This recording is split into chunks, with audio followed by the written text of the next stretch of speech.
बिस्मिल्लाहिर्रहमानिर्रहीम। अस्सलाम वालेकुम। आज का जो मेरा वाक़या है वो एक सल्तनत की कीमत एक गुंट पानी। इब्न स्माक रहमतुल्लाह अलैह अपने वक्त के बहुत बड़े आलम और मुहद्दिस थे। उन्होंने एक मरतबा खलीफा हारून रशीद को देखा कि वो पीने के लिए पानी हाथ में उठाए हुए हैं और पानी का गिलास मुंह से लगाने ही वाला है। इब्न स्माक ने आवाज़ दी, या अमीर अल मोमिनीन, मैं आपको अल्लाह की कसम देकर कहता हूँ कि थोड़ी देर पानी पीने से रुक जाएं। जब हारून रशीद ने पानी का प्याला ज़मीन पर रख दिया तो इब्न स्माक ने अर्ज़ किया, मैं आपको अल्लाह की कसम देकर पूछता हूँ अगर आपको पानी की इस बूंद से रोक दिया जाए तो आप कितनी कीमत देकर इसे ख़रीद लेंगे? हारून रशीद ने जवाब दिया, अपनी सल्तनत की आधी दौलत से ख़रीद लूँगा।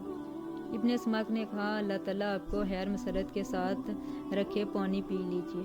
जब हारून रशीद ने पानी नोश कर लिया तो इब्न स्माक ने, मैं आपको अल्लाह ताला की कसम देकर पूछता हूँ कि अगर आपके पेट से ये पानी ना निकले, यानी कि पेशाब ना हो, तो कितनी कीमत के हौज़ इसको निकालने का इलाज कराएंगे? हारून रशीद ने कहा, अपनी पूरी सल्तनत की दौलत इसके इलाज में लगा दूंगा।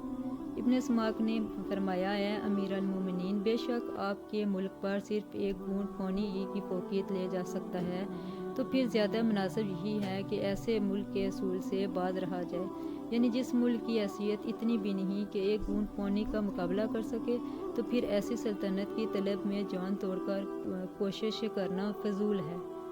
तारीख दमिश्क में इब्न असाकर ने इब्न स्माक के ये अल्फाज नकल किए हैं, अमीर अल मोमिनीन, फिर इस सल्तनत को आप क्या करेंगे जिससे ज़्यादा कीमती एक बूंद पानी है? खलीफा हारून रशीद इब्न स्माक की बात सुनने के बाद इस कदर ज़ारो कतार होने लगे कि इसकी दाढ़ी के बाल आंसू से तार हो गए। इब्न स्माक के बारे में आता है कि एक मरतबा उन्होंने हारून रशीद से कहा, है अमीर अल मोमिनीन, अल्लाह ताला ने आपसे ज़्यादा मरतबा किसी और को अता नहीं किया है, इसलिए कोई भी शख्स आपसे ज़्यादा अल्लाह ताला का मती और फरमाबरदार नहीं होना चाहिए। मतलब ये है कि जिस बंदे पर जिस कदर अल्लाह ताला की नेमत का नज़ूल हो, इस कदर इसे अल्लाह का शुक्रगुजार और इसका मती और फरमाबरदार होना चाहिए। अब जब कि अल्लाह ताला ने आपको इनका खलीफा बनाया है और पूरी सल्तनत के आप अकेले मालिक हैं, आपसे बड़ा कोई आप पर हुक्मरान नहीं और आप सब पर हुक्मरान हैं, इसलिए है अमीर अल मोमिनीन, आप सारे लोगों से ज़्यादा अल्लाह ताला के मती और फरमाबरदार होकर इसके आगे झुके, क्योंकि ज़्यादा फलदार दराज ज़्यादा झुकता है। अगर मेरी वीडियो आपको अच्छी लगे तो प्लीज़ लाइक एंड सब्सक्राइब कीजिएगा। अल्लाह हाफिज़।